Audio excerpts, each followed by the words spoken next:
হাসিনার আমলে শিক্ষা আর চাকরি ক্ষেত্রে সে মুক্তিযোদ্ধা কোটা নামের একটা লোক দেখানোর ব্যাপার চালু রাখছিল। তো এটা চালু রাখছে যাতে সে তার নিজের দলের লোকজনকে বড় বড় পোস্টে রাখতে পারে, যেটা আমাদের মতো অনেক ট্যালেন্টেড মানুষের জন্য প্রচন্ড পরিমাণে আনফেয়ার। এই আনফেয়ারটার এগেনস্টেই আসলে আমরা কোটা আন্দোলনে নামছি।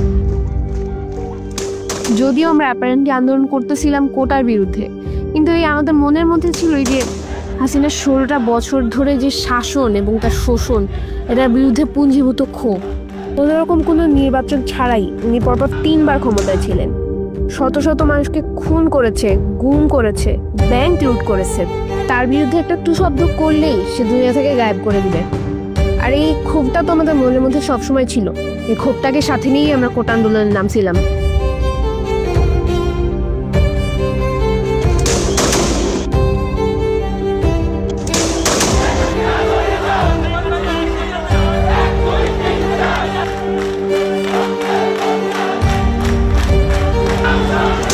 আমাদের দমাইতে শেখ হাসিনা তার সর্বশক্তি প্রয়োগ করছে। হাসিনার সরকার আন্দোলন প্রায় দমন করে ফেলে অবস্থা। প্রধানমন্ত্রী শেখ হাসিনা কোটা রাখবেন না কোটা রাখবেন না।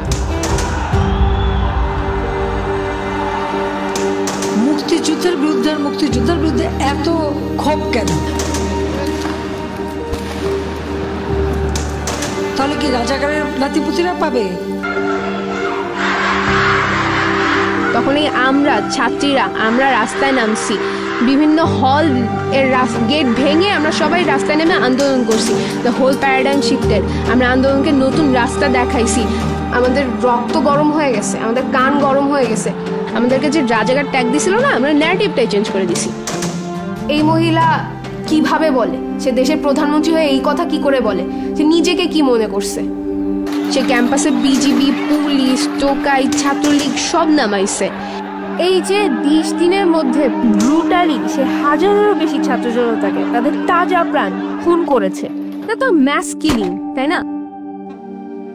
ওই কলেজের একটা মেয়ের আমি ভিডিও দেখলাম যে মাথার এদিকটা দেখা যাচ্ছে ওকে কোলে করে নিয়ে যাওয়া হচ্ছে বা আঁকড়ে ধরে রাখা হয়েছে, এদিকটা কিছু একটা নাই, হলো, এদিকটা আঘাত আর ঝরঝর করে রক্ত পড়তেছে।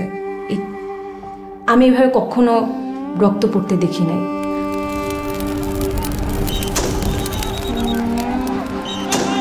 এই যে ছোট ছোট বাচ্চাদের হত্যা করছে, হাজারো মায়ের বুক খালি করছে, এর দায় কে নিবে?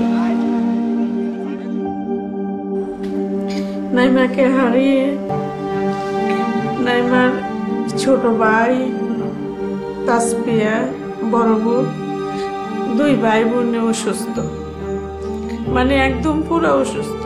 খাটের উপরে হাত উপরে দিও না, পা নাড়াইও না, মানে মানসিক এতটাই অসুস্থ, আমরা হাত পা নাড়াইতে পারতাম না, বলে গুলি আসে।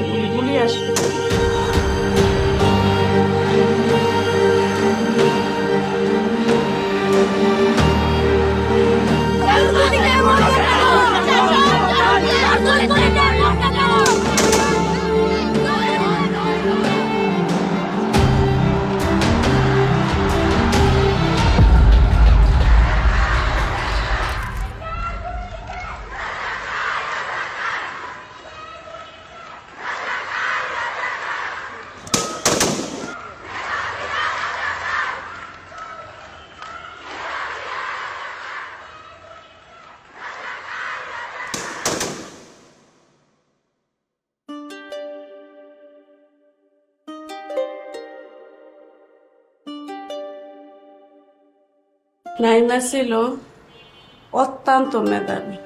প্লে থেকে প্রতিটা ক্লাসে রুল 1 চালিয়ে আসছে, 8ম শ্রেণী পর্যন্ত চাঁদপুরে। তো ওর বাবার ইচ্ছা, মেয়েরা যেহেতু পড়ালেখা করতে চায়, সম্পত্তি জোড়ায় কি লাভ হবে, আজ আছে কাল নাই, আসল সম্পদ হচ্ছে আমার ছেলে মেয়ে যদি মানুষের মতো মানুষ হয়, এটাই আমাদের সম্পদ। নাইমাকে অনেক সাজুগুজু করতে। হ্যাঁ, ও সবসময় মেহেদি দিতে অনেক সাজুগুজু করত। আর একটা ভিডিও আছে কোথায়, এই যে নাইমা, এই যে বাজি ঈদে আনন্দ করতেছে, বাজি ফুটে। এই জীবনের প্রথম আমরা ঈদে কোনো কিছু নেই।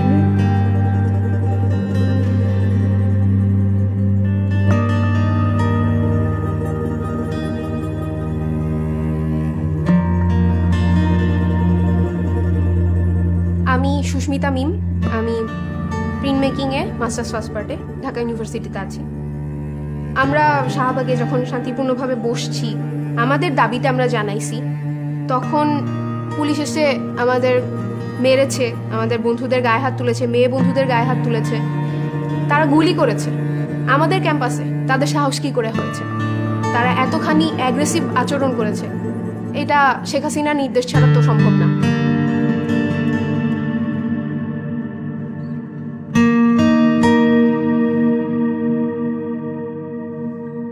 সেদিন আকাশটাও খুব মানে লাল ছিল। আপনাদের মনে পড়ে কিনা যে আমি ফেসবুকে এই যে রক্তমাখা যে ছবিগুলো, ওগুলো আর ওই আকাশটার ছবি নিয়ে আমি একটা, যেহেতু আমি ভিজুয়াল আর্টিস্ট, আমি একটা কোলাজ বানালাম। আমি বের হতে চাচ্ছিলাম বাসাতে, কিন্তু পারতেছিলাম না। রাতে যেটা হলো, দেখলাম যে জাহাঙ্গীরনগরের আমার কিছু ফ্রেন্ডরা ওরা লাইভে ছিল, তখন ওদেরকে ঘেরাও করে ফেলে টিয়ার শেল মারা হয়।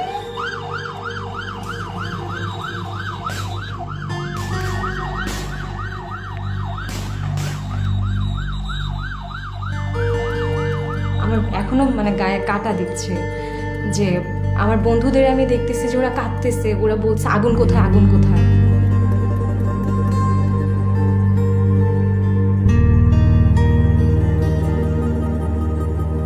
ঘরে বসে এই প্রতিবাদ করে যায় চিত্রাঙ্কনের মাধ্যমে, এই যে যা তার প্রতিবাদী চিত্র হিসাবে ভাইরাল হয় এই চিত্র।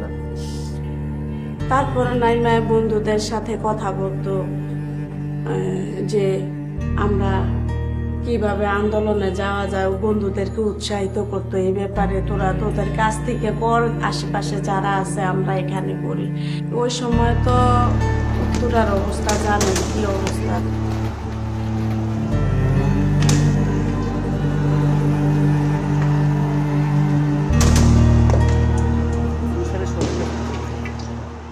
মেয়েটা শুয়ে শুয়ে বলতেছে, মা তুমি এত ভয় পাও কেন? আন্দোলনে যাওয়ার কথা বললে কালকে মাইলস্টোন খোলা, সম্ভবত যদি মাইলস্টোন থেকে মিছিল যায় আমাকে আর তুমি আটকে রাখতে পারবে না, আমি কলেজ থেকে চলে যাব, তুমি মনে কষ্ট নিও না।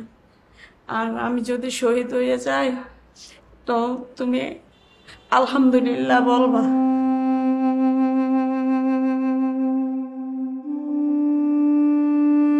আর কষ্ট থেকে বড় কথা হচ্ছে যে রাগটা, এখন কিছু করতে হবে। মানে মরে গেছে একজন, একজন চলে গেছে, একজনকে মেরে ফেলা হয়েছে, হত্যা করা হয়েছে, এখন বসে থাকা যাবে না, বের হতে হবে।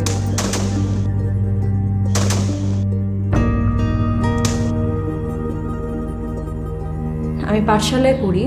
পাঠশালা ট্রিকের কিছু মানুষের সাথে, বন্ধু সহযোদ্ধাদের সাথে রাজু ভাস্কর্যে যাই। রাজু ভাস্কর্যে গিয়ে দেখলাম যে আওয়ামী লীগের মানুষজন জড়ো হচ্ছে, জগন্নাথ আওয়ামী লীগ, ঢাকার বাহির থেকে আরও আওয়ামী লীগ, বিভিন্ন ইউনিভার্সিটির আওয়ামী লীগ, ছাত্রলীগের ছেলেপেলেরা আসতেছে।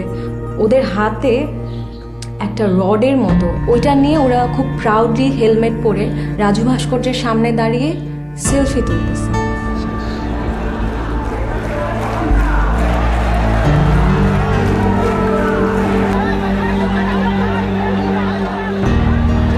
যখন উত্তরা মেডিকেলের সামনে দিয়া যখন ছাত্রদের ধাওয়া দেয়, ছাত্ররা তখন আমার বাসার নিচে অবস্থান করে। তখন পুলিশের সাথে সাদা পোশাক দেয়, কারা এটা আমি জানি, সবার হাতেই বন্দুক। আর নাইমাকে যে গুলিটা করছে ওইটা টার্গেট করে করছে। একজন পুলিশ হচ্ছে ট্যাঙ্কের উপর বসে গুলি করতেছে আর সে হাসতেছে, সে হেসে হেসে গুলি করতেছে। এইটা যে কি ভয়ানক একটা জিনিস, যে ও কি মজা পাচ্ছে, ওর কাছে কি এটা একটা গেমের মতো, যে আচ্ছা মজাই তো, একটা মারলাম আরেকটা মেরে দেখি কেমন লাগে। যখন মেয়েটা দেখলাম এইভাবে নিচের দিকে তাকায় রয়েছে গুলিটা খাওয়ার পরে দেখলাম শুয়ে গেছে আর কি, আমি বুঝতে পারিনি। এমনি তো বৃষ্টির মতো শব্দ শুনতেছি গুলির, কিন্তু আমার এখানে যে ওকে গুলি করছে এটার শব্দ হয় না। আর হেডশটস হচ্ছিল, ওরা টার্গেট করে মাথায় মারতেছিল। তো আমি দেখি যে যখন রক্ত ভাইসা যাইতে আছে, মানে চাপ দেওয়ার মতো না, কান দিয়েও রক্ত বেরোইতেছে, আমি কোন দিক দিয়ে ওকে চাপ দিয়ে ধরবো। তখন আমি আমি কি যে করছি আমি নিজেও বলতে পারতাম না তখন আমি কি করছি। এটাই আমার মনে আছে, আমি দরজাটা করছি যে আমি আর বলতে পারি না আমি কি অবস্থায় ছিল।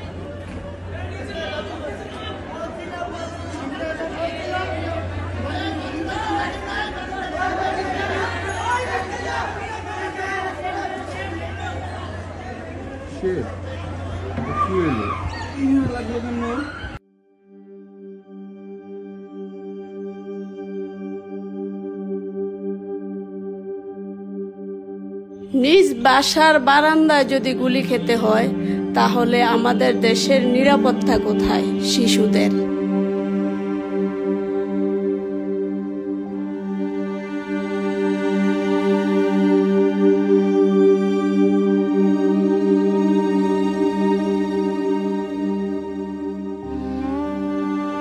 আর আমার অবস্থা তো কি বলবো আমি, আমার অবস্থা আমিও নিজে সাইকোলজিস্ট রোগী, নিজেও দেখাই, বাচ্চাদেরও দেখাই।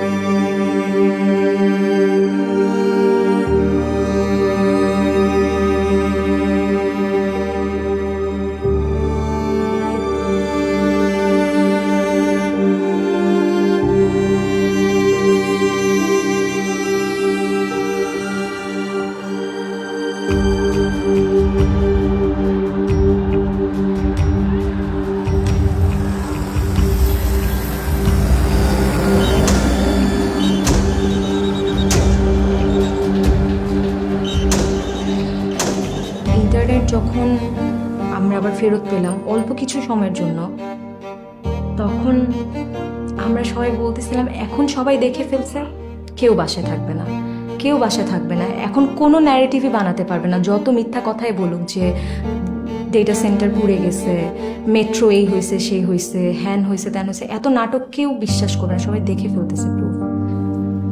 আল্লাহ আমাদের ঘুম যে কায়রা নিছে, তুমি তার বিচার আল্লাহর কাছে বিচার।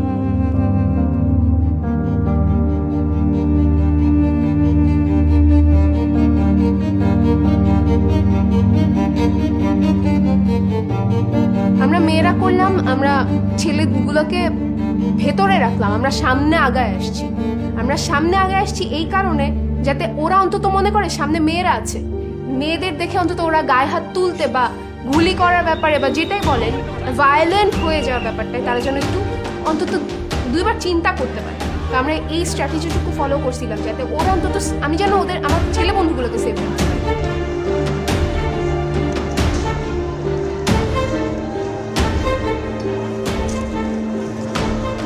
পুলিশরা দাঁড়ানো বেগম রোকেয়া হলের দিকে, স্টুডেন্টদের যেতে দিল, দলটাকে যেতে দিল। পেছন দিক থেকে পুলিশের আরেকটা বা বিজিবির পুলিশ সহ আরেকটা ফোর্স হচ্ছে গেল, স্টুডেন্টদের স্যান্ডউইচ করে এরপর টিয়ার শেল মারলো ওখানে।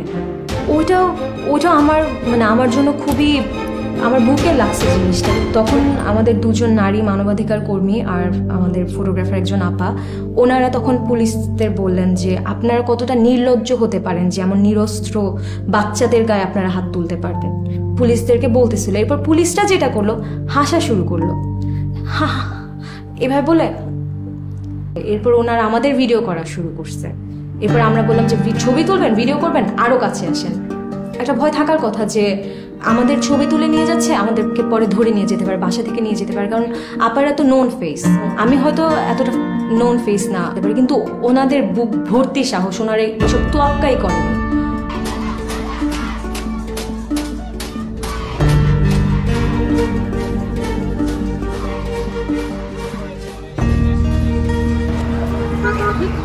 এই জায়গাটাতে হচ্ছে টিয়ার শেল মারা হয় বা সাউন্ড গ্রেনেড ছিল, ওই পাশটাতে র্যাব ভর্তি, এদিকে পুলিশ। স্টুডেন্টরা তখন হচ্ছে কলাভবনের দিকে শেল্টার নিচ্ছিল। স্টুডেন্টরা যখন আবার ফেরত আসার চেষ্টা করে, ওদের উপর আবার হামলা করা হয়। এখানে যে টিয়ার শেলটা পড়ে বা সাউন্ড গ্রেনেডটা পড়ে, ওটা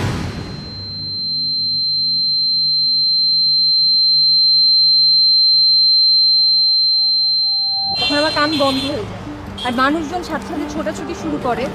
তখন আমি গিয়ে এই স্তম্ভের এখানটাতে আমি একটু শেল্টার নেওয়ার চেষ্টা করি, এখানে আমি কিছুক্ষণ দাঁড়াই।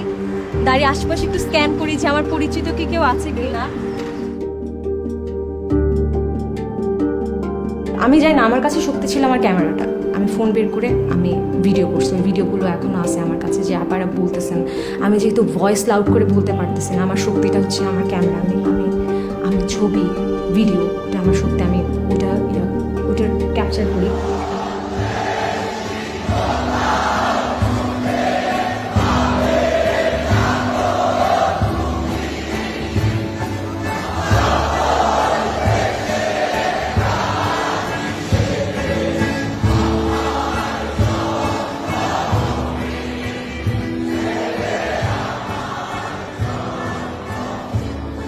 আপনাদের মনে আছে কিনা জানি না, উত্তরা বিএনএস সেন্টারে একটা মেয়ের ছবি এত ভাইরাল হয়েছিল, ওই যে বৃষ্টির মধ্যে হাত উঁচায়ে আন্দোলন করতেছে। এটা আমাকে প্রচন্ড ইন্সপায়ার করছিল। আমার ধারণাটা সব মেয়েদেরকেই আসলে ইন্সপায়ার করছে। আমার মনে হয়েছিল ও পারলে আমি কেন পারবো না।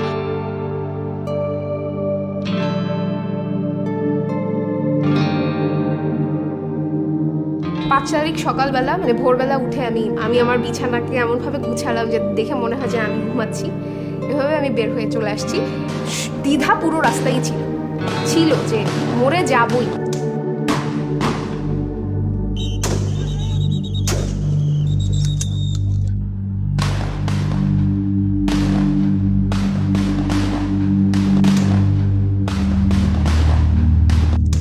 আবার একই সাথে এটাও ভেবে খুব ভাল লাগতেছিল, একটা ট্যাঙ্ক দেখতেছি কন্টিনিউয়াসলি, যেখানে সেখানে আর্মি দাঁড়াচ্ছে, সব ভেহিকেলগুলোকে আটকাচ্ছে ওরা। কিন্তু একই সাথে এই জিনিসটা ফিল হচ্ছে যে কিছু তো একটা বেটার আমি করতে যাচ্ছি, যেখানেই যাচ্ছি আমি বেটার কিছু একটা করতে যাচ্ছি। মজার কথা হচ্ছে আপনারা বলতেছিলেন যে বেশি দিন কিন্তু এই সরকার টিকবে না, আপনারা কিন্তু ঘুলটে যাবে, টেবিল উইল গেট টার্ন, আপনারা শিক্ষা পাবেন, বেশি দিন পারবেন না, আপনাদের ইউজ করা হচ্ছে। 5 তারিখে আমার সবার প্রথম এই ভিডিওটার কথাই মনে পড়ে যে হ্যাঁ আপনারা বলছিলেন, তখন গুজবাম্পস দেয় আমার সারা শরীরে।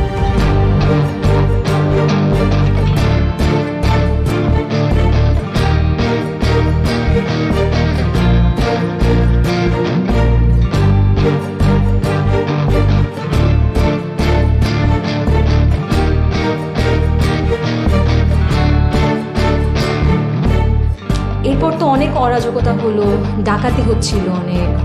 আমরা ওই সময় একটা টার্ম ইউজ করতেছিলাম যে লাইলাতুল গুজব, মাইনরিটির উপর হামলা হচ্ছিল, সেটা পাহাড়ে হোক, মরাল পুলিশিং হচ্ছিল। কেউ বলছে যে ইন্ডিয়া আমাদের কাছ থেকে দেশ নিয়ে যাচ্ছে, সাভারে সব অস্ত্র নিয়ে ইন্ডিয়ান সৈন্যরা নাকি আসছে, তারা নাকি হিন্দিতে কথা বলছে। অনেক অরাজকতা হচ্ছিল, কিন্তু ওইটা স্বাভাবিকই ছিল, কারণ এগুলো তো অনেক দিনের পুষে রাখা একটা গ্রাজ, সবার সব কিছু তখন বেরিয়ে আসছিল, যার যত রকমের রাগ ছিল সব বেরিয়ে আসছিল। দ্বিধাদ্বন্দ্ব বলতে আমরা মজা পাচ্ছি, অবাক হচ্ছি, একই সাথে মানে অনেকগুলো অনুভূতি আসলে কাজ করতেছে যে দেশে হচ্ছে এটা কি।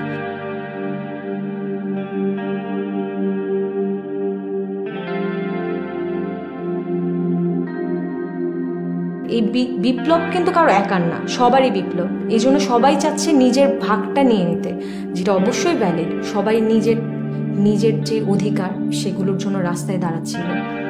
সেখানে নতুন সরকার কি করবে? আমি আইন অনুযায়ী অন্তর্বর্তীকালীন সরকারের প্রধান উপদেষ্টা পদের কর্তব্য বিশ্বস্ততার সহিত পালন করিব।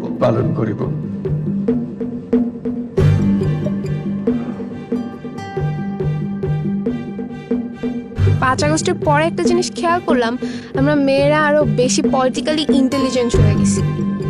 আমরা আরো জানার চেষ্টা করছি, পড়ার চেষ্টা করছি, তর্ক করতেছি, প্রশ্ন করতেছি।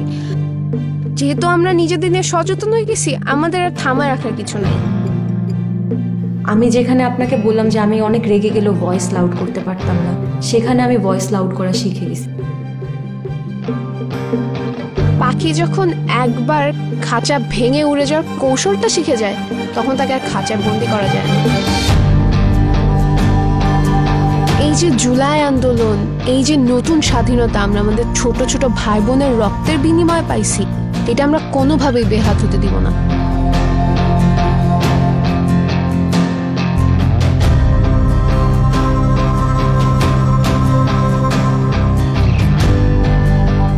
দেখেন নাই মোহাম্মদপুরে মোরারপুর সিং এর সময় কি হয়েছে? মেয়েদের গায়ে হাত দিছে। আমরা কি করছি তখন? রাস্তায় নামছি। আমরা সরকারকে বাধ্য করছি ওদেরকে অ্যারেস্ট করার জন্য। এই সরকার হোক বা নতুন যে কোনো সরকারই আসলে তারা যদি শুধু নিজেদের কথা ভাবে, নিজেদের পকেট ভারী করার কথা ভাবে, জনগণের কথা না চিন্তা করে, তখন আমরা রাস্তায় নামবো, আমরা আন্দোলন করবো আবারও। আল্লাহ, এখন আমি বিচার চাই, আমি সঠিক বিচার চাই সরকারের কাছে। এই হত্যার সাথে যারা জড়িত আছে তাদের প্রত্যেককে, যারা তদন্তের মাধ্যমে যারা দোষী তাদেরকে আমি শাস্তি চাই, তাদের ফাঁসি চাই। এতগুলা মায়ের বুক খালি করছে। আমরা যেমন জুলাইকে জন্ম দিছি, জুলাই আমাদেরকে জন্ম দিছে। July has change us all. আমরা এখন শুধু উড়বো।